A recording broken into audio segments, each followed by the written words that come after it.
when we're looking specifically at where you call this access, the access of, the bone, the muscle, the fat, there is things that we can do. We can reverse this. This is not a death sentence. Just because you're diagnosed with something does not mean you have to live with it, regardless of whatever your general practitioner says.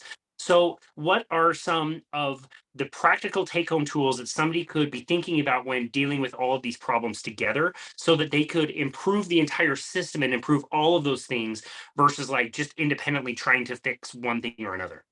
Yeah, my biggest approach, and I'm sure you've already heard, I do cut carbs, especially the processed carbs, right? And people go, oh, okay, you mean like just like the Doritos and stuff? And I said, no, the bread too, that's processed.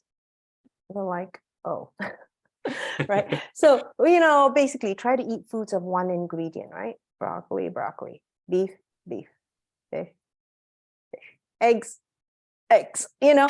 yeah, sure, you can put salt or whatever spices you want on things, but foods of one ingredient is a general easy way for people to grasp this concept. But I do tend to cut their carbs, especially when I see them for the first time, because that generally really gets people in a much better place and unhooks them from the cravings and addictions that also kind of perpetuate that cycle, right? So there's that behavioral component as well.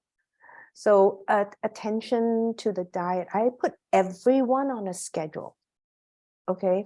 And the reason is that, besides getting your sleep in order, because that impacts your metabolic function as well, right? The second most important clock setter is the timing of your meals. The SCN is the primary clock setter, but we have local oscillators. One of the most important is timing of meals. So I set the clock and I prioritize it to follow the circadian rhythm. And then obviously we set them on a path where you want to get them doing more resistance training, right? And moving more. Now, exercise isn't going to help you lose weight necessarily, but actually exercise is very effective in addressing the visceral fat, number one, okay?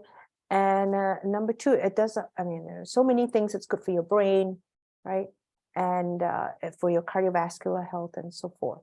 But if you're doing resistance training, especially, then we will get, hopefully more hypertrophy in muscle and better quality muscle. You can, obviously you have to address the nutrition to not have sarcopenia happen. So we do have to make sure that people get enough protein, right? To your point, that 60 gram, just pathetic, right? Pathetic. I see a lot of renal patients, and it's just, they're better now because the recommendations for renal patients is higher now, actually quite reasonable. So, you want to prioritize the protein, but you're still not going to get increased muscle mass if you don't do the resistance training. So sorry, you got to do the resistance training. Right? Yep. But back to the sarcopenia, right? In renal patients, it's very common. You see a renal patient, sarcopenia. Just think that. Every nephrologist will agree with you. Okay. So I had a nephrologist friend, very smart, and he said something. He said, oh yeah, sarcopenia, because I was talking to him about this. He says, yeah, you know what? If you send patients with sarcopenia to renal transplant, they don't do well, they die. And I was like, oh yeah, okay. So do you check for sarcopenia before you send them for transplant? He said, what? I said, well, you just told me they die. Don't you want to know if this patient is at high risk for dying? He said, I never thought of that. And he said, to be honest, I didn't even know how to check. And he said, I've always known this. I said, so you send them? Like you don't know there's sarcopenia? He said, you know what? Why are you always asking funny questions? He's like, so now you got me thinking. I said, it's good. But the point is, if you actually correct the sarcopenia, the renal function improves.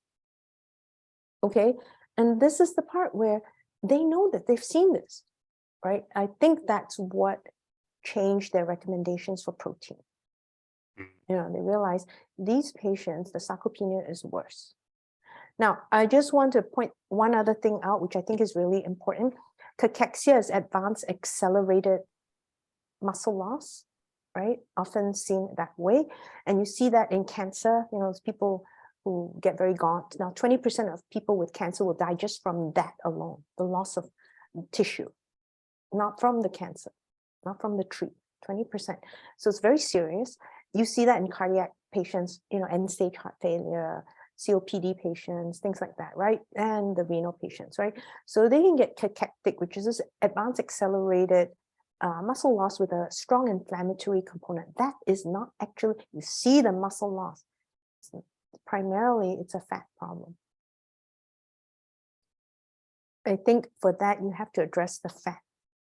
Okay, and they have upregulation of UCP1, so a lot of browning inappropriately. So interestingly, you see the muscle going down, right? It's actually a fat problem. See, because it's linked. You have to look at fat muscle bone. So someone with cachexia, I don't treat the same way as someone with sarcopenia. Okay, because if you got to address the fat. Okay, so that's again the distinction, and that's why we need to start getting a little bit more nuanced about metabolic health and not just I'm going to lose weight.